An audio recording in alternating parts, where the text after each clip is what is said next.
같이 봉독하겠습니다. 시작. 사람에게 보이려고 그들 앞에서 너희 의를 행하지 않도록 주의하라. 그리하면 하늘에 계신 너희 아버지께 상을 받지 못하느니라. 그러므로 구제할 때 외식하는 자가 사람에게서 영광을 받으려고 회당과 거리에서 하는 것 같이 너희 앞에 나팔을 불지 말라. 진실로 너희에게 이르노니 그들은 자기 상을 이미 받았느니라. 너희 구제할 때 오른손이 하는 것을 왼손이 모르게 하여 내 구제함을 은밀하게 하라. 은밀한 중에 보시는 너희 하나님께서 갚으시리라. 아멘. 네. 우리가 계속해서 우리가 지금 산상수훈, 또 상상교훈, 또 상상설교라고 하는데요. 계속해서 우리가 그것을 보고 있습니다. 상상설교는 마태복음 5장부터 마태복음 7장까지를 우리가 상상설교라고 하는 것이죠. 핵심은 무엇이냐면 누가 하나님의 나라의 백성인가, 그리고 하나님의 나라의 백성들은 어떻게 살아가야 되는가, 이게 핵심입니다. 그래서 누가 하나님의 백성인가 우리가 이미 확인했죠. 팔복에 나와 있는 이 사람들, 어떤 사람들이죠? 심령이 가난한 사람들, 애통한 사람들, 의 때문에 고난받는 사람들. 또 어떤 사람이 하나님의 백성이에요? 세상에서 빛과 또 소금으로 사는 사람들, 이 사람들이 하나님의 사람인 것이죠. 그러면 하나님의 사람은 어떻게 살아가야 됩니까? 우리가 세상 속에서 어떻게 우리가 빛과 소금으로 살아야 됩니까? 그래서 2주 전에 제가 말씀드렸죠. 5장 후반에 보시면 이제 우리가 율법을 지키면서 살아가야 됩니다. 예수님은 율법을 폐하러 오신 것이 아니라 예수님은 율법을 온전케 하기 위하여서 오셨죠. 이 말은 뭐냐면 예수님이 하나님의 율법을 문자적으로 그대로 이렇게 이루려고 오신 것이 아니라 원래 하나님께서 율법을 만드셨을 때 그 원래의 정신을 다시 회복하여서 그래서 그 율법을 이제 지켜가라는 것이죠. 기억나시죠, 여러분 다? 예, 그래서 우리는 율법 폐기론자가 아니에요. 율법 폐기론자들은 이단입니다. 우리는 율법을 온전케 하는 사람들인 것이죠. 그렇게 살아가라는 거예요. 자, 오늘은 6장입니다. 6장 전체 한 장에 주제가 있습니다. 그 주제가 뭐냐면 바로 외식함이에요. 외식함. 여러분 한번 보세요. 상상수훈이 5장, 6장, 7장 3장밖에 안 되는데 6장 전체가 다 뭐에 관련된 이야기냐면 외식이에요. 외식. 그러니까 이 외식이라는 것이 얼마나 신앙적으로 위험한 것인지 이 분량만 봐도 우리가 알 수가 있는 것이죠. 자, 그래서 오늘은 이 외식에 대해서 우리가 말씀을 한번 나누겠습니다. 자, 여러분, 제가 미국에서 한 8년 좀 반 살고 또 한국에서 제가 이렇게 와서 또 살고 있는데요.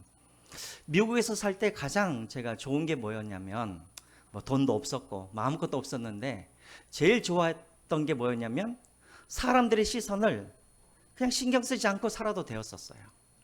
그러니까 뭐 차를 제 차가 가끔씩 가다가 막 엔진에서 연기가 막 피어오르거든요. 가끔씩 차다 보면. 근데 사람들이 신경을 안 써요. 저런 고물차를 타고 다니든지 아니든지. 또 제가 미국에 있었을 때는 옷을 사 입으면 항상 치수가 커요. 미국 사람들이 크잖아요. 근데 그래서 제가 아동복을 입을 수도 없는 거고. 근데 여러분 항상 이렇게 이 치수를 큰 거 입고 다녀도 사람들이 전혀 신경 쓰지 않아요. 그러니까 너는 너대로 살아라 이거예요. 그러니까 뭐 차를 뭘 타고 다니든지 옷을 뭘 입고 다니든지 사람들이 신경을 안 써요. 그게 너무나 좋았어요. 근데 한국에 오니까 한국에 오자마자 벌써 저한테 딱 하는 말이 이 목사가 그런 옷을 입고 다니면 안 되죠. 그래서 미국에서 가져온 옷을 다 버렸어요. 또 차를 한국에 와서 이제 중고차를 샀는데 사람들이 옆에서 수근수근 거려요. 저 차 가다가 퍼지는 거 아닌가 하면서 이렇게 걱정인지 모르겠지만 또 자꾸만 또 어떤 분들은 저 배를 좀 넣었으면 좋겠는데 하면서 항상 제 배를 지적하는 분들도 계시고. 한국에 오니까 제일 불편한 게 뭐냐면 항상 사람들이 시선을 이렇게 신경 쓰고 살아야 된다는 거예요. 이게 이제 미국과 한국의 차이인 거예요. 그런데 사실은 서양과 동양의 이 차이가 바로 여기에 있는 것이죠. 동양 사람들은 특별히 다른 사람들의 시선을 많이 신경 쓰고 살아가는 거예요. 이걸 우리가 보통 뭐라 그러냐면 체면 문화라고 그래요. 체면 문화. 영어로는 우리가 shame culture라고 그러는데, 이것은 동양의 이 문화를 이렇게 이야기할 때 이 체면 문화를 많이 이야기를 합니다. 그래서 여러분, 중국이나 일본이나 한국이 특별히 이 체면 문화가 되게 강하죠. 제가 1996년도에 제가 대학생 때 제가 중국에서 1년 동안 제가 살았었습니다. 단기 선교사로 1년 동안 살고 있었을 때 제가 좀 이해가 안 되었던 것이 중국 사람들의 식당 문화였어요. 이 식당을 가잖아요. 식당을 가면은 우리 한국 사람들은 이 그릇에 있는 것들을 갖다가 다 어떻게 해요? 주문한 것을, 그릇에 있는 것을 우리는 다 어떻게 해요? 깨끗이 긁어 먹어요, 우리는. 근데 중국 사람들이 이 테이블을 보시면 다 사람들이 남겨요. 남기고 그것을 다 버려요. 제가 너무나 그것을 보면서 희한했어요. 왜 저 사람들은 저렇게 정량대로 주문을 해가지고 깨끗이 비워서 먹으면 되지, 왜 이렇게 저렇게 남길까? 지금 세상에는 먹을 것이 없어서 죽어가는 사람들이 저렇게도 많은데 이 중국 사람들을 너무나 무식하다, 그렇게 제가 속으로 그런 이야기를 생각을 했었어요. 그래서 제가 물어봤어요, 이 중국 친구들한테. 왜 중국 사람들은 저렇게 음식을 다 안 먹고 저렇게 남겨서 다 버리느냐 했더니 그게 예의라는 거예요. 왜 이게 예의냐면, 이제 초대를 받았어요. 초대를 받아가지고 이 주인이 차려놓은 음식을 다 긁어 먹어버리면, 깨끗이 먹어버리면 주인이 그것을 수치심으로 여기는 거예요. 왜 그럴까요? 아, 내가 부족하게 음식을 준비했구나, 이렇게 생각을 하는 거예요. 그러니까 중국 사람들은 그래서 음식이 아무리 맛있는 것이 있어도 그것을 다 비우지 않아요. 왜냐하면 남겨야 주인이 그것을 보고, 아, 내가 손님들이 와서 내가 음식을 많이 준비했구나, 이렇게 여기거든요. 그리고 또 주인 입장에서도 음식이 부족하면 그게 또 자기에게 수치가 되기 때문에 할 수만 있으면 음식을 많이 그렇게 차리는 거예요. 그러다 보니까는 버리는 음식이 너무나 많은 것이죠. 이게 바로 체면 문화의 그런 어떤 단점인 거예요. 여러분, 우리도 그럴 때가 있잖아요. 우리 한국도 이 체면 문화가 가장 심한 곳이 어디냐면 결혼식장이죠. 결혼식장. 그렇죠? 그냥 내 수준에 맞게 그냥 가족끼리 모여서 그냥 결혼식을 해도 좋은데, 할 수만 있으면 많은 사람들을 불러서 또 내 수준에 더 넘치는 그런 것을 준비해가지고 많은 젊은이들이 결혼식 준비하다가 빚을 지는 경우가 얼마나 많이 있습니까? 그렇죠. 또 우리가 축의금 낼 때도 그렇잖아요. 형편껏 내면 되는데 체면 때문에 어떻습니까? 내 수준에 더 많이 이렇게 하기도 하죠. 저는 체면 문화 하면은 제일 저기가 어디냐면 식당 같은 데예요. 특별히 남자들이 그런 부담감이 있죠. 같이 누구와 식사를 하면은 항상 마음속에 어떤 부담감이 있어요. 아, 내가 사야겠다, 계산해야겠다. 아니, 형편이 되면 사는 거고 형편이 안 되면 하지 말아야 되는데 항상 그런 부담감이 있어요. 아, 카드를 뺄까 말까 하다가 결국은 카드값이 빚이 많음에도 불구하고 꼭 내가 계산을 하고, 이런 체면 문화. 물론 이것이 나쁘다는 건 아니에요. 그렇죠? 너무 서양 사람들은 다른 사람들의 시선을 너무나 신경 안 쓰고 살다 보니까 또 피해를 주기도 하고, 체면 문화가 나쁜 건 아니죠. 근데 이 체면 문화가 교회 안으로 들어오면 이게 또 문제가 생기기 시작하는 거예요. 체면 문화와 우리 신앙이 만나게 되어지면 어떤 결과가 나오냐면, 오늘 본문에서 나오는 외식하는 신앙으로 빠질 수가 있다는 거예요. 그러니까 외식하는 신앙의 가장 큰 문제는 뭐냐면, 본질은 온데간데 없고 항상 뭐만 남아있어요? 껍질만 남아있는 것이죠. 오늘 성경에서 예수님께서 말씀하고 있는 것이 바로 그런 부분이라는 거예요. 신앙은 항상 누구를 의식하면서 우리가 믿어야 됩니까? 하나님을 의식해야 되는데, 이 외식하는 신앙은 항상 누구를 의식하면서 신앙생활을 하는 거예요? 사람들을 의식하면서 사람들이 보이는 그런 신앙생활을 하는 것, 이게 바로 외식인 것이죠. 자, 여러분, 그래서 오늘 이 마태복음 6장을 보시면 예수님께서 이 외식이라는 것을 예수님께서 말씀하시기 위하여서 세 가지 샘플을 예를 예수님께서 드세요. 첫 번째는 뭐냐면은 구제예요. 그리고 이제 중간에 보시면은 기도예요. 세 번째 마지막에는 금식이에요. 구제, 기도, 금식 이 세 가지가 뭐냐면 예수님께서 그냥 마음대로 예수님께서 예를 드신 것이 아니라 이 세 가지가 유대인들 사회에서는 저 사람이 경건한 사람인가 아닌가를 판단하는 기준이 이 세 가지예요. 그러니까 그 사람이 얼마나 구제를 많이 했는가, 그 사람이 얼마나 기도를 열심히 했는가, 또 그 사람이 얼마나 많이 금식하라는가, 이 기준이 바로 유대인들 사회에서는 저 사람이 경건한 사람인가 아닌가를 판단하는 기준이 되는 거예요.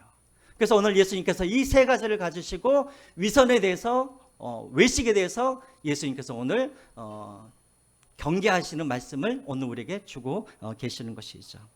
자, 그래서 여러분 패턴은 똑같습니다. 먼저 여러분 우리가 1절, 2절을 한번 읽겠습니다. 다시 한번 1절과 2절인데요. 한번 읽어볼까요? 시작. 사람에게 보이려고 그들 앞에서 너희 의를 행하지 않도록 주의하라.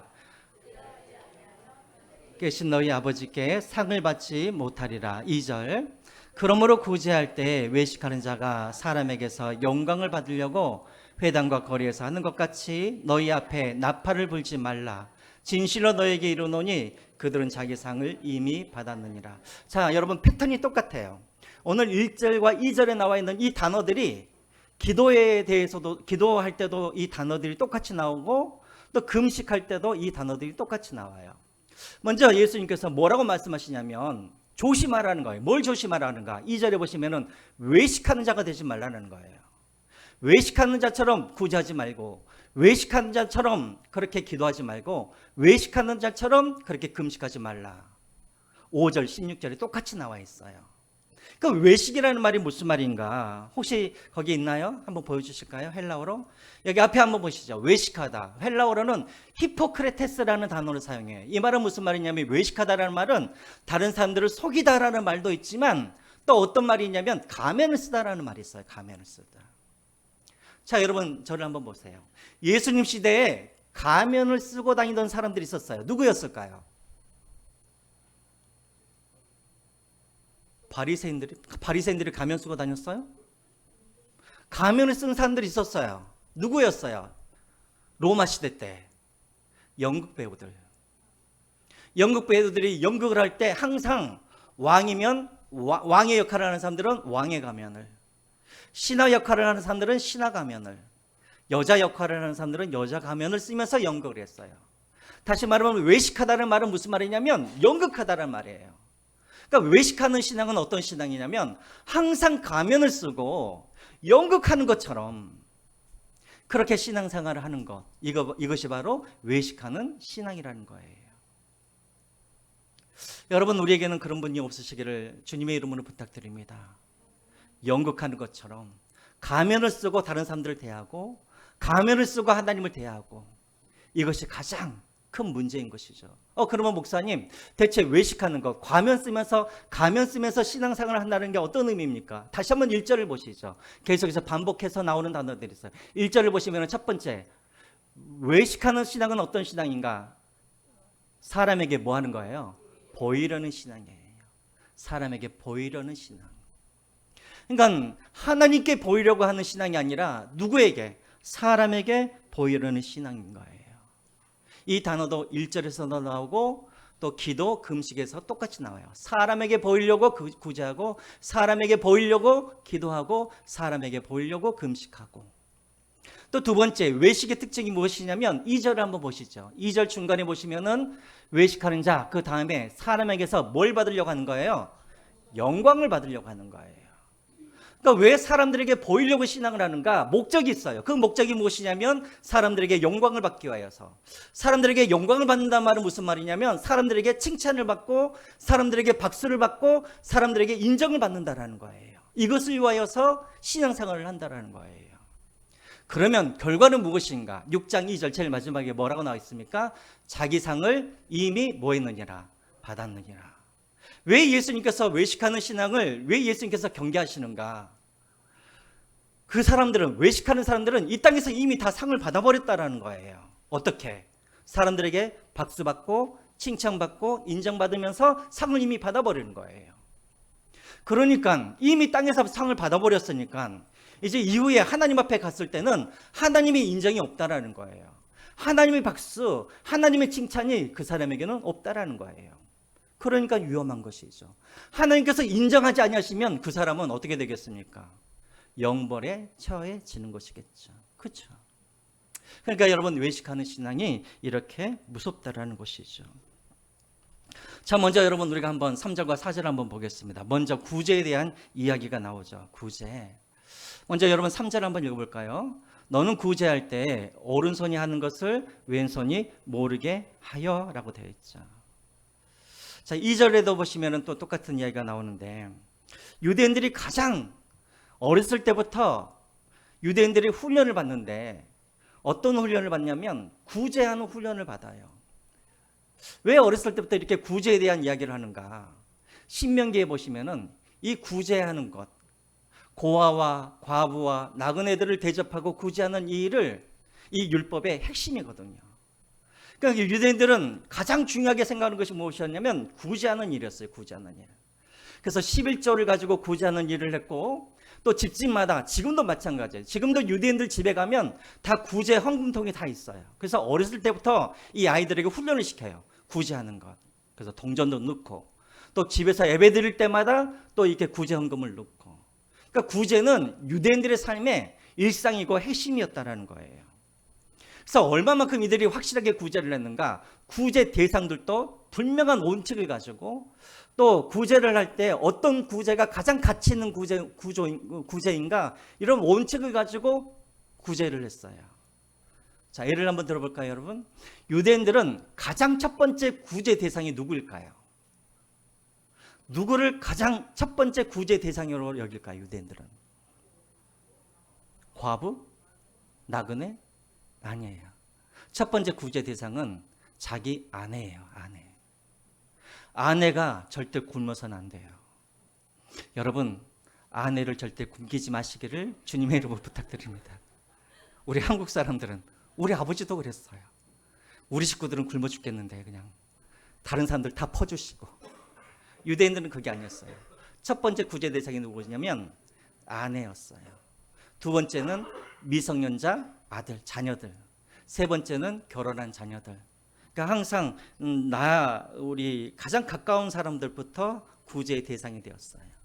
그리고 친척, 이웃, 그 다음에 열방, 이런 식으로. 이게 원칙을 가지고 그렇게 구제를 했다라는 거예요. 자, 그런데 문제는 뭐냐면, 이 절에 보시면 알겠지만 구제를 하는데 거리에 나가서 나팔을 불듯이 떠들면서 그렇게 구제를 했다라는 거예요. 여러분, 나팔을 불면서 떠벌리면서 구제를 했다. 이게 무슨 말이에요? 사람들에게 다 뭐예요? 내가 구제를 어떻게 했는지 떠벌리면서 그렇게 구제를 하면서 살았다라는 거예요. 아유, 저번 주에 어떤 집사님이 밥이 없어가지고 쌀이 없어가지고 막 이렇게 굶어 죽게 생겼는데, 내가 그 집사님한테 15만 원 이렇게 찔러줬다고 막 이렇게 떠벌리면서 이렇게 구제하는 것. 그러다 보면 여러분 어떻게 될까요? 그 구제를 받는 사람이 어떻게 되겠어요? 부끄러움을 당하게 되겠죠. 그렇죠? 그러니까 구제의 원칙은 무엇이냐면 3절에 나와 있는 것처럼 네 오른손이 하는 일이 뭐가 모르도록, 왼손이 모르도록. 4절 또 어떻게 구제하라고요? 내 구제함을 어떻게 은밀하게 하라. 은밀한 중에 보시는 너희 아버지께서 갚으시리라 라고 말씀하십니다. 여러분, 떠벌리고 구제를 하게 되어지면 사람들이 어떻게 하겠습니까? 야, 저 사람 참 대단하네, 박수 받을 만하네, 칭찬을 주겠죠. 그러면 이미 그 사람은 다 뭘 받아버리는 거예요? 상을 다 받아버리는 거예요. 그러면 하나님께서 그 사람에게 갚을 길이 없는 것이죠. 그래서 은밀하게 구제를 해라. 5절부터는 어떤 내용이냐면 기도에 대한 거예요. 기도에 대한 것. 우리 5절을 한번 읽어보겠습니다. 5절 같이 한번 읽어볼까요? 시작. 또 너는 기도할 때 외식하는 자같이 하지 말라. 그들은 사람에게 보이려고 회당과 큰 거리 어귀에 서서 기도하기를 좋아하느니라. 내가 진실로 너에게 이르노니 그들은 자기 상을 이미 받았느니라. 자, 똑같은 내용들이 반복되어서 나오게 되어지죠. 여러분, 유대인들은 하루에 몇 번 기도를 해요? 3번. 언제? 9시, 12시, 3시에. 근데 유대인들 중에 경건하다는 사람들은 이렇게 하루에 3번 기도할 때마다 어디서 기도를 하냐면 이들은 회당에서나 아니면 큰 거리에서 기도를 한다라는 거예요. 공통점이 있죠. 회당, 큰 거리, 무슨 공통점이 있어요? 거기에는 사람들이 많이 모여 있는 곳이에요. 거기에서 거리에 서서 두 손을 하나님 앞에 올리고 큰 소리로 다른 사람들이 다 듣도록 기도를 하는 거예요. 오늘 여기 성경에 나와 있지 않지만 다른 성경에 보면은 어떻게 기도를 합니까? 하나님, 저는 저 사이리처럼 죄인이 되지 않게 하여 주시니 참으로 감사합니다. 이런 식으로 기도하죠. 또 구제하고 와서는 하나님, 제가 다른 사람들을 구제할 수 있도록 저에게 풍성한 은혜를 주셔서 감사합니다. 이런 식으로 늘 사람들이 다 듣도록 그렇게 기도를 하는 거예요. 그럼 사람들이 그 기도를 듣고 어떻게 생각하겠습니까? 야, 저 사람 참 대단하네. 기도도 참 열심히 하고 참 저 사람은 경건한 유대인이네 하면서 저 사람을 칭찬하고 박수를 쳐주겠죠. 그러면 그 사람은 받을 상이 있다 없다? 받을 상이 없다라는 거예요. 그럼 어떻게 기도하라는 말인가? 6절에 나와 있죠. 6절 또 같이 한번 읽어보겠습니다. 6절 시작. 너는 기도할 때 내 골방에 들어가 문을 닫고 은밀한 중에 계신 내 아버지께 기도하라. 은밀한 중에 보시는 내 아버지께서 갚으시리라. 어디에 들어가서 기도하라고요? 골방에서. 여러분, 골방에서 기도하라고 말씀하시죠? 근데 예수님은 이렇게 골방에서 기도하라고 하시면서 예수님께서는 골방에서 기도했을까요? 안 했을까요? 예수님은 골방에서 기도하지 않으셨어요. 여기서 말하는 이 골방은 장소적인 개념이 아니죠. 그렇죠? 하나님과 1대1로 만날 수 있는, 다른 사람들이 아무도 없는 하나님과 1대1로 만날 수 있는. 그래서 우리 예수님은 항상 어디서 기도하셨어요? 산에 올라가서 홀로. 여기가 골방인 것이죠. 여러분들은 여러분들의 골방이 있으십니까? 있으세요? 예수님과 1대1로 만나서 기도하는 그 장소. 그렇게 하라는 거예요. 왜? 하나님은 우리를 만나실 때 1대1로 만나기를 원하시는 거예요. 은밀한 중에 아무도 보지 않을 때 하나님은 우리를 만나시고 우리의 기도를 들으시고 그리고 우리의 기도에 응답해 주시기를 원하신다라는 것입니다. 마지막으로 금식도 마찬가지입니다. 금식도. 여러분, 구약시대 때는 유대인들이 금식을 몇 번 했을까요? 금식을. 구약시대 때는 유대인들이 공식적으로 금식을 몇 번 하게 되어 있어요? 10번이던가? 1년에 딱 한 번이에요. 언제예요? 7월 10일 대속죄일날 딱 하루 금식하게 되는 거예요. 그 외에 전쟁이 일어나거나 나라에 위기가 왔었을 때 그때 왕이 선포하면 같이 금식을 하는 것이죠. 그 외에는 1년에 한 번씩 해요. 근데 예수님 당시에는 유대인들이 금식을 몇 번 했냐면, 모든 유대인들이 아니에요. 경건한 유대인들, 뭐 바리새인이나 이런 사람들은 금식을 몇 번 했냐면 일주일에 몇 번 했을까요? 모르세요? 2번 했어요. 2번. 언제? 월요일과 목요일 2번 금식을 해요. 금식을 하는 건 너무나 좋죠. 하나님께서도 구약에 금식을 하라고 하셨잖아요.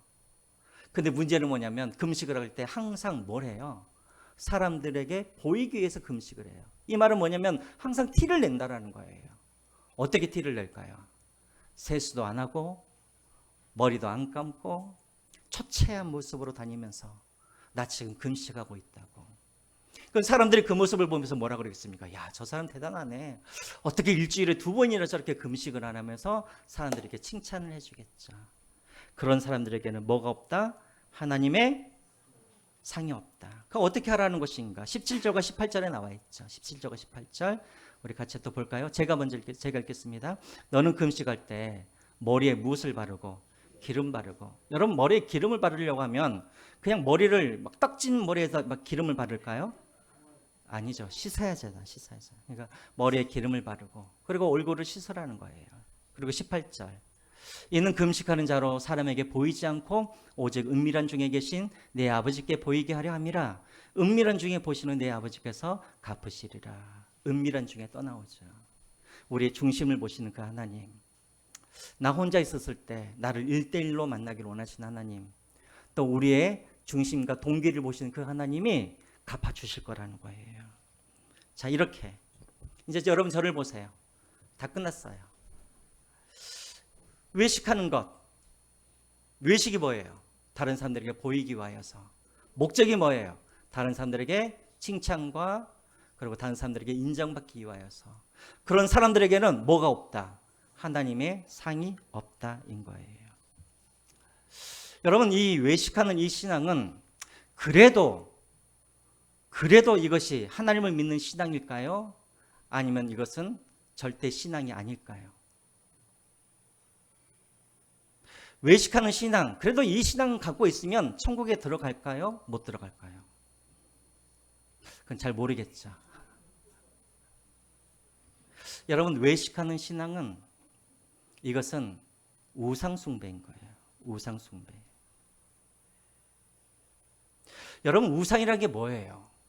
절에 가서 부처한테 절을 하고 또 점쟁이 찾아가서 점을 치고 이게 우상입니까? 이것도 우상이죠. 그러나 오늘날 진짜 우상은 무엇이냐면 내 마음에 하나님보다도 더 두려워하는 것이 우상인 거예요. 하나님을 섬겨야 되는데 하나님을 섬기지 않고 엉뚱한 것을 섬기는 것이 우상이에요. 여러분 한번 생각을 해보세요. 여러분 중에 왜 사람들이 돈을 우상으로 섬길까요? 왜? 돈이 무서우니까 그러는 거예요. 여러분, 하나님이 무서우세요? 아니면 가난이 무서우세요? 하나님이 무서우세요? 돈이 없는 것이 무서우세요?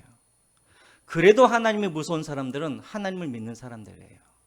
그런데 돈이 없는 것이 하나님을 믿는 것보다 더 무서운 사람들은 결국은 뭘 섬기게 되냐면 돈을 섬기게 되어 있는 거예요. 마찬가지예요. 이 외식이라는 것도 마찬가지예요. 하나님보다도 무엇을 더 무서워하냐면 사람들의 시선, 사람들의 평가, 사람들의 그런 칭찬, 이런 것들이 없어지는 것이 더 두려워하는 사람들이 우리 주변에는 많아요. 그러면 그게 우상이 되는 거예요. 우상이 뭐냐면 내가 내 인생을 살아갈 때 내 기준이 되는 것이 우상이에요. 만약에 여러분들이 이번 한 주간을 살아가실 때 하나님의 말씀이 내 삶의 기준이었고 그래서 하나님을 의식하면서 여러분들이 살아가셨다면 여러분들은 참된 신앙인이에요. 근데 여러분들이 이 한 주간을 살아가셨을 때 무엇인가를 결정할 때 하나님이 아니라 사람들의 평가, 사람들의 시선, 사람들의 인정이 그것이 여러분들의 삶의 기준이 되어지고 여러분들이 하나님의 말씀에 이끌림을 받아 살아야 되는데 자꾸만 사람들의 평가나 사람들의 인정이나 사람들의 어떠함이 내 인생을 이끌어가고 있다고 한다면 그 사람의 시선이, 사람의 인정이 이게 바로 나의 하나님이 되는 것이고 그 사람은 하나님을 섬기는 사람이 아니라 누구를 섬기는 사람이에요? 사람을 섬기는 사람인 거예요. 이해가 되세요? 그래서 여러분 외식이라는 이 신앙은 그냥 외식할 수도 있고 안 할 수도 있지 이게 아니에요. 이것은 우상 숭배인 거예요. 여러분들이 한번 여러분 자신들을 생각해 보세요. 나는 하나님을 의식하면서 하나님의 말씀이 기준이 되어서 그렇게 하나님의 말씀대로 이끌림을 받고 살아가는 사람인지 아니면 날마다 사람들의 그런 인정을 받고 싶어하고 사람들의 갈채를 받고 싶어하고 그래서 내가 무엇인가를 결정할 때마다 사람들이 나의 결정의 기준이 되고 있는지 그 사람은 사람이라는 우상을 섬기고 있는 거예요. 제 친구 목사님이 4년 전에 저랑 똑같이 같은 해 때 부임을 했어요. 담임 목사 부임을 했어요. 근데 그 교회를 갔더니 교회는 사이즈가 큰데 헌금 시간 때마다 헌금 바구니를 이렇게 돌리고 있는 거예요. 그러다 보니까는 헌금 시간이 너무나 길어져요. 또 두 번째는 뭐냐면 헌금을 못 내는 사람들이 이렇게 이제 좀 이렇게 부끄러워하기도 하고 그래서 이제 담임 목사로 가가지고 첫 번째 한 게 뭐였냐면 헌금 바구니를 돌리지 말고 우리 교회처럼 저 뒤에다가 헌금 통을 이렇게 준비해서 들어올 때 헌금을 내도록 했어요. 자, 그랬더니 그 다음 주부터 어떤 일이 벌어져 버렸냐면 헌금이 갑자기 반으로 뚝 떨어져 버렸어요. 그래도 그 중심이 중요하니까 이 목사님은 그렇게 하려고 했는데 재정부에서 난리가 난 거예요. 그리고 장모님들이 당회장실에 막 뛰어왔어요. 목사님, 이런 식으로 가면 우리 교회 파탄 납니다. 지금 교회 이게 이 빚이 있어가지고 늘 이자도 내야 되고 뭐 사례비도 줘야 되고 그러는데 이런 식으로 가면 사례비도 못 드립니다. 막 그런 거예요. 근데 이 목사님이 그러지 말자고, 그래도 그렇게 하자고 했는데 결국은 장로님들이 막 강요하시는 바람에 한 달 만에 다시 어떻게 했을까요? 헌금 바구니를 돌리기 시작한 거예요. 여러분, 그러면 그 말은 무슨 말이에요?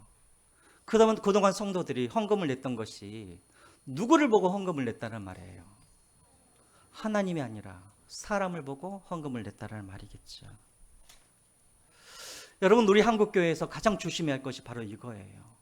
많은 성도님들, 우리 교회는 그런 분들이 없으시겠지만 많은 분들이 하나님을 의식하면서 신앙생활을 하는 것이 아니라 담임 목사를 의식하면서 신앙생활을 하는 분들이 너무나 많아요. 오늘 예배를 못 가게 되었는데 혹시라도 우리 담임 목사님이 화라도 내면 어떡하셔.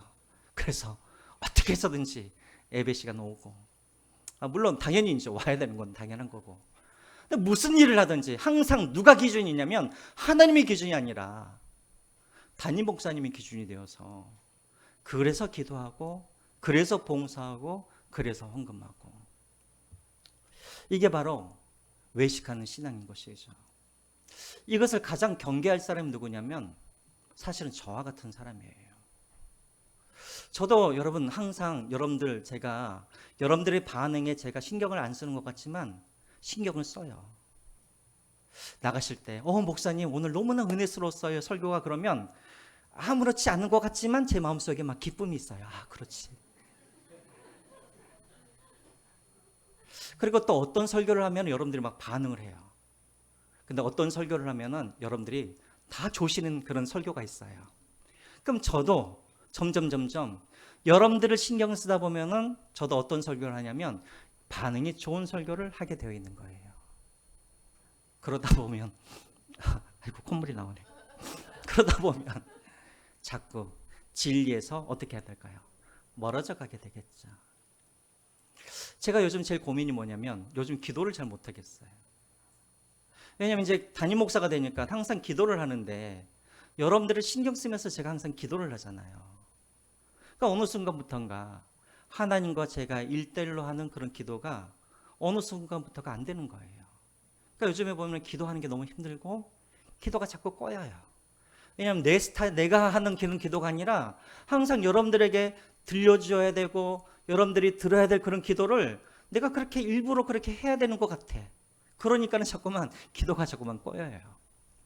그러니까 기도가 자꾸만 깊이가 사라지고 기도를 통해서 하나님을 만나지 못하는 경우가 많이 있는 것이죠. 외식하는 신앙의 가장 문제는 뭐냐면 사람을 기쁘게 하는 그런 신앙이 된다는 것이죠. 우리가 누구를 기쁘게 해야 되는 거예요? 하나님을 기쁘게 해야 되는데, 그렇죠? 우리 예수님은 평생 누구를 기쁘기 위해서 사셨냐면 하나님의 기쁨을 위해서 사셨어요. 우리 한번 확인해 볼까요? 요한복음 8장 29절 말씀. 우리 같이 한번 읽겠습니다. 시작. 나를 보내신 이가 나와 함께 하시도다. 나는 항상 그가 기뻐하시는 일을 행함으로 나를 혼자 두지 아니하셨느니라. 우리 예수님은 공생의 기간 동안에, 아니 이 땅에 계시는 동안에 항상 예수님의 가장 1순위는 뭐였냐면 하나님의 기쁨이었어요. 하나님의 기쁨. 사도 바울도 마찬가지예요. 우리가 갈라디아서 1장 10절 말씀 한번 보겠습니다. 갈라디아서 1장 10절 말씀 시작. 이제 내가 사람들에게 좋게 하랴 하나님을 좋게 하랴 사람들에게 기쁨을 구하랴 내가 지금까지 사람들의 기쁨을 구하였다면 그들의 종이 아니니라. 이게 바로 사도 바울의 기준이었어요. 삶의 기준.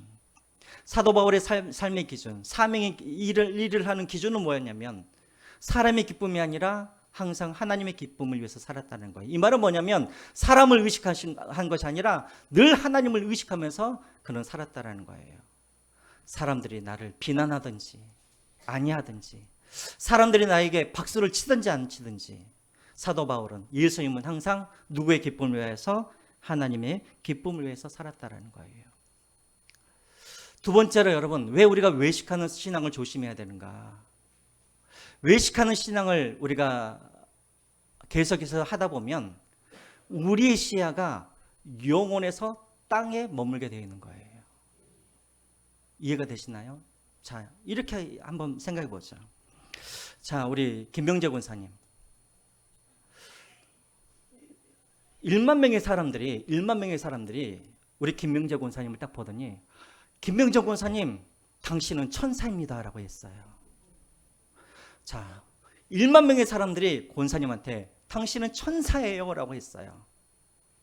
사람들이 10,000명이 권사님한테 당신은 천사입니다라고 이렇게 인정을 하면 권사님이 천사가 될 수 있어요? 될 수 있어요? 못 되나요? 어떤 사람이 저한테 10,000명의 사람들이 저한테 목사님은 마귀예요 라고 말을 했어요. 목사님은 정말 마귀예요. 그럼 10,000명의 사람들이 저한테 마귀라고 하면 저희가 마귀가 됩니까? 마귀가 되는 게 아니에요. 많은 사람들이 우리를 칭찬을 해요. 인정을 해요. 당신은 이런 사람이라고. 그렇다고 해서 진짜 우리가 그런 사람인가? 아니에요. 근데 이제 문제는 뭐냐면 우리가 착각하게 산다라는 거예요. 아, 10,000명의 사람들이 나를 천사라고 이야기했으니까 나는 천사다. 근데 이제 문제는 무엇이냐면 그 다음이 문제예요. 우리가 이제 이 세상에 살다가 죽으면 그 다음에는 뭐가 있어요? 하나님의 심판이 있어요. 그럼 하나님의 심판대 앞에 섰을 때 하나님은 우리를 평가하셨을 때 하나님은 무엇을 가지고 우리를 평가하실까요? 사람들에게 얼마나 많은 그런 인정을 받았는가, 사람들에게 얼마나 많은 박수갈채를 받았는가, 사람들이 이 사람을 천사라고 그랬으니까 우리 하나님도 우리를 천사라고 그렇게 인정해 주실까? 절대 아니라는 거예요. 우리는 이 땅에서 사람들이 나를 천사라고 그러니까 천사가 되기 위해서 우리는 열심히 이 땅에서 천사답게 그렇게 살려고 노력을 하다가 결국 하나님 앞에 가게 되어지면 하나님은 무엇을 보시냐면 사람들의 평가를 보고 우리를 평가하시는 것이 아니라 하나님은 하나님의 평가로 우리를 평가하시는 거예요. 그게 뭐예요? 은밀히 보시는 하나님, 우리의 마음의 중심을 보시고 그 마음에 무엇이 있고 그것을 보시고 우리를 평가하신다라는 거예요. 그러니까 여러분, 사람 보고 신앙생활을 하다가 결국 하나님 앞에 섰을 때 우리는 빈 껍데기로 하나님 앞에 서게 될 거라는 거예요. 그러면 여러분, 우리가 조심해야 되는 거예요. 고린도전서 4장 5절에 이 말씀이 나와 있죠. 우리 고린도전서 4장 5절 말씀 보겠습니다. 시작. 그러므로 때가 이르기 전 곧 주께서 오시기까지 아무것도 판단하지 말라. 그가 어둠에 감추인 것들을 드러내고 마음의 뜻을 나타내시리니 그때에 각 사람에게 하나님으로부터 칭찬이 있으리라. 지금 아무리 사람들이 나를 천사라고, 아무리 사람들이 나에게 박수갈채를 보내줘도 하나님 앞에 서게 되어지면 모든 것이 다 드러나게 된다는 거예요. 내 마음의 중심에 내 마음에 무엇이 있는지, 그리고 하나님은 그것을 보시고 우리를 판단하신다는 거예요. 그래서 여러분, 외식하는 신앙은 자칫 잘못하면 우리를 속여요. 그래서 조심하셔야 되는 거예요. 우리 이사야서 2장 22절 말씀 한번 보겠습니다. 같이 읽을까요? 시작. 너희는 인생을 의지하지 말라. 그의 호흡은 코에 있나니 새말 가치가 어디 있느냐. 이게 무슨 말이에요? 사람들의 평가는 아무것도 아니라는 거예요. 아무리 사람들이 나를 천사라고 평가를 하거나 또 반대로 아무리 사람들이 나를 향하여서 어리석고 미련하고 너는 마귀와 같다라고 그렇게 말을 해도 그런 것은 가치가 없다라는 거예요. 왜? 하나님 앞에 서면 그 사람들의 그런 평가가 나를 하나님 앞에서 어떠한 존재로 세워주는 것이 아니라 하나님의 평가가 나를 평가하기 때문에 그렇다라는 거예요. 이해가 되세요?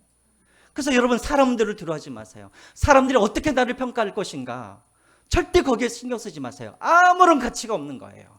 하나님의 심판대 앞에 설 때는. 그러므로 외식하지 마세요. 마지막으로, 외식하면 힘들어요. 그렇죠?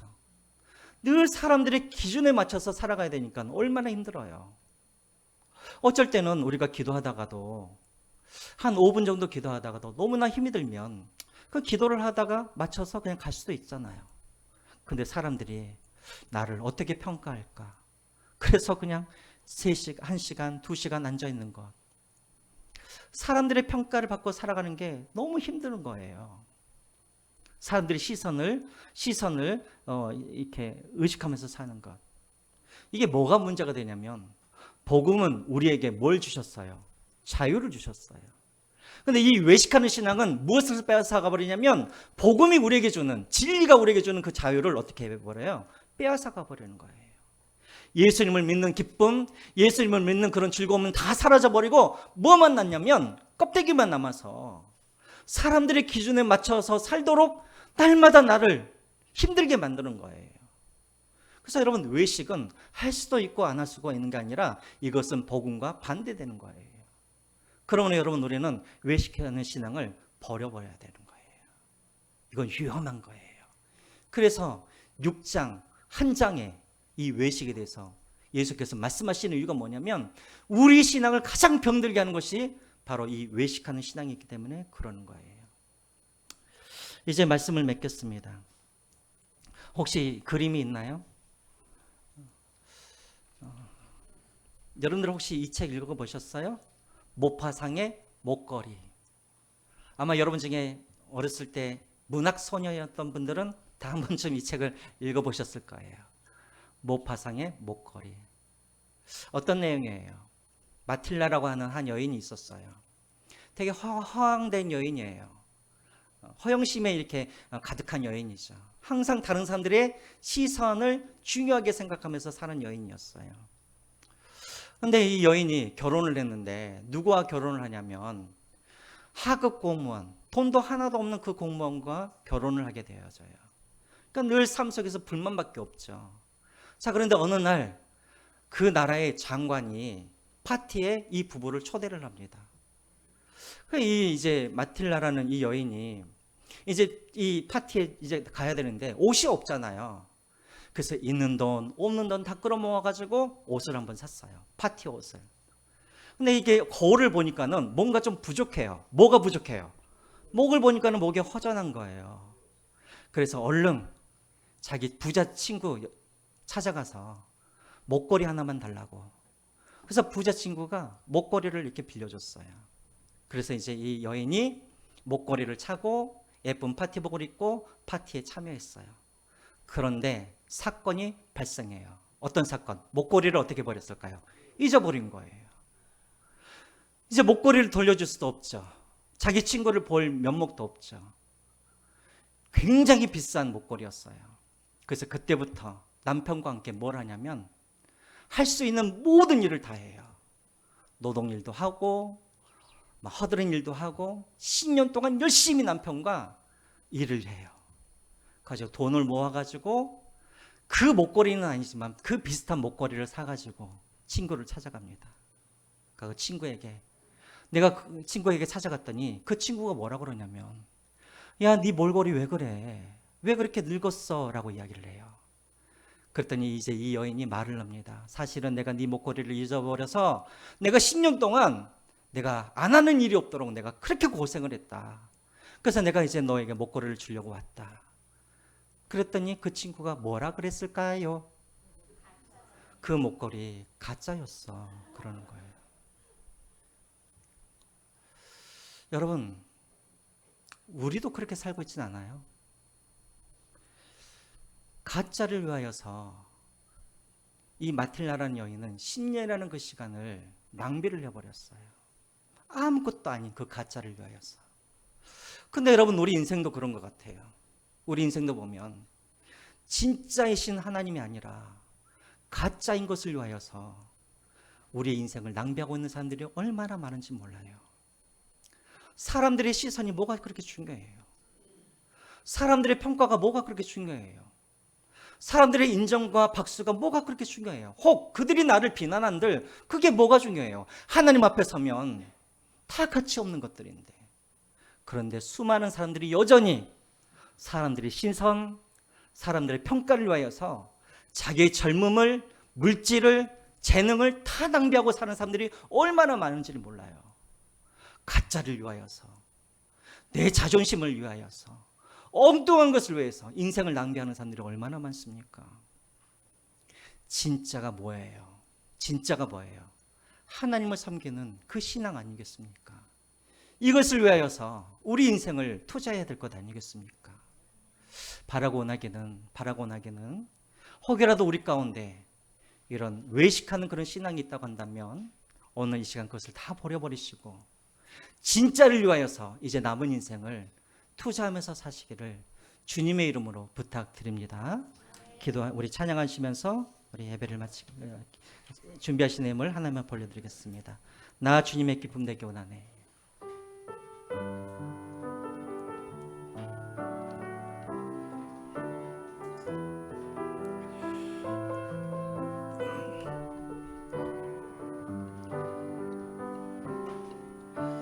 나 주님의 기쁨 되기 원하네. 내 마음을 새롭게 하소서. 새 부대가 되게 하여 주사 주님의 빛 비추게 하소서. 내가 원하는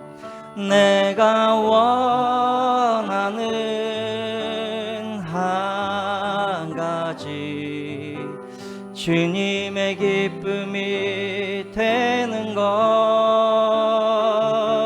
내가 원하는 한 가지 주님의 기쁨이 되는 것. 겸손히 내 마음 드립니다. 겸손히 내 마음 드립니다. 나의 모든 것 받으소서. 나의 마음 깨끗게 씻어 주사 주의 길로 행하게 하소서. 내가 원하는 한 가지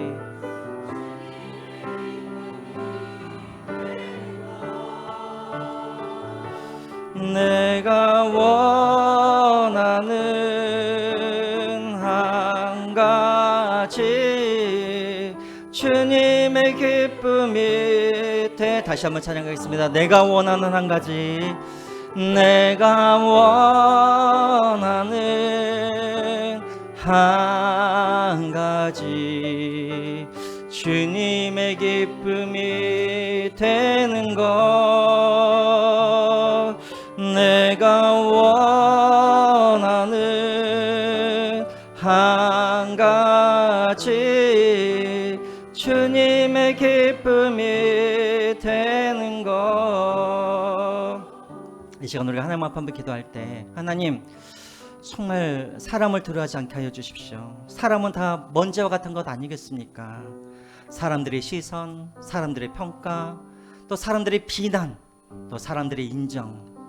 하나님 이것이 내 삶의 그런 기준이나 그런 목표가 되지 않게 해주시고 오직 예수님이 내 삶의 이유가 되게 하시고 예수님이 내 삶의 목적이 되게 하시고 예수님이 내 삶의 기준이 되게 하여 주시옵소서.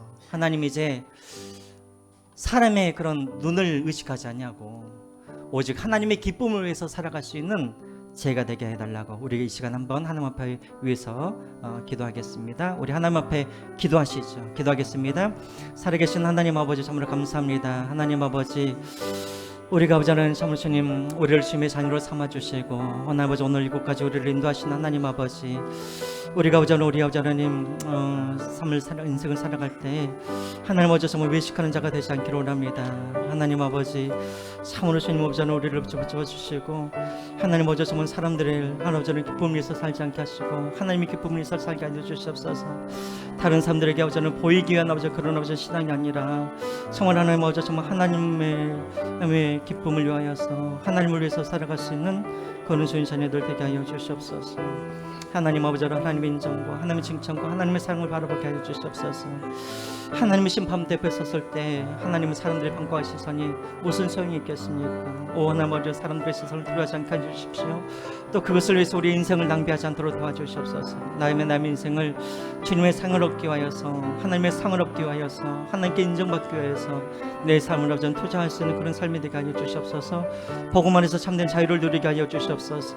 하나님 아버지, 하나님 사람들이 아버지 그런 아버지 하나님 평가들이 내 삶을 아버지 인도해 가지 않도록 하나님 아버지 주님께서 날마다 내가 아버지 하나님 정말 자유함을 허락하여 주시옵소서. 오 주님 은혜를 베풀어 주시옵소서. 주님 함께 하여 주시옵소서. 예수님 기도드립니다.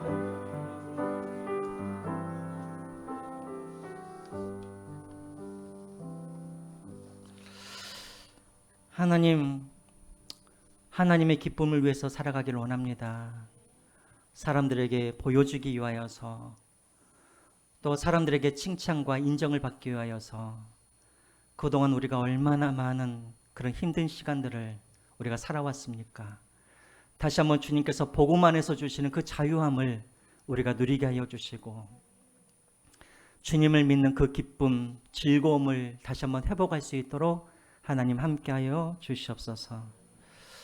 하나님 사람들에게 인정받기 위하여서 우리의 남은 인생을 허비하지 않도록 도와주시고, 하나님의 심판대 앞에 섰을 때 무엇이 하나님의 평가의 기준인지 하나님의 상을 받기 위하여서 남은 인생을 그렇게 드릴 수 있는 지혜로운 또 믿음의 주의 성도들 되게 하여 주시옵소서. 24년 만에 외롭지 않고 풍성한 추석 명절을 보내게 주시니 감사합니다. 하나님 아버지, 이 시간도 주님께서 주신 그 은혜에 감사하여서, 또 하나님께서 주신 그런 물질의 또 11조와 또 주일헌금과 또 성경헌금과 또 건축헌금으로 이 시간 또 하나님께 영광 돌립니다. 하나님, 사람들에게 인정받기 위함이 아니라 이것을 통해서 온전히 하나님께서 영광 받으시고 주님의 나라를 위해서 그렇게 쓰여지는 그런 물질이 되어지기를 원합니다. 오 하나님, 드려지는 모든 성도들마다 주님께서 은혜 외 은혜를 베풀어 주셔서 하늘의 신령한 복과 땅의 기름진 복으로 함께하여 주시고, 늘 기도하는 모든 기도들이 주님 앞에 상달되어지고 응답받는 그런 풍성한 삶들을 살아갈 수 있도록 함께하여 주시옵소서. 이제는 우리 주 예수 그리스도의 은혜와 하나님 아버지의 크신 사랑하심과 성령님의 감동 감화 역사 인도하심이 늘 하나님만을 의식하면서 또 하나님의 기쁨을 위하여서 또 하나님의 상을 얻기 위하여서 남은 인생을 살기를 원하는 모든 주의 권속들의 머리 위와 가정과 직장과 자녀들 위해 이제부터 영원토록 함께 하시기를 축원하옵나이다. 아멘.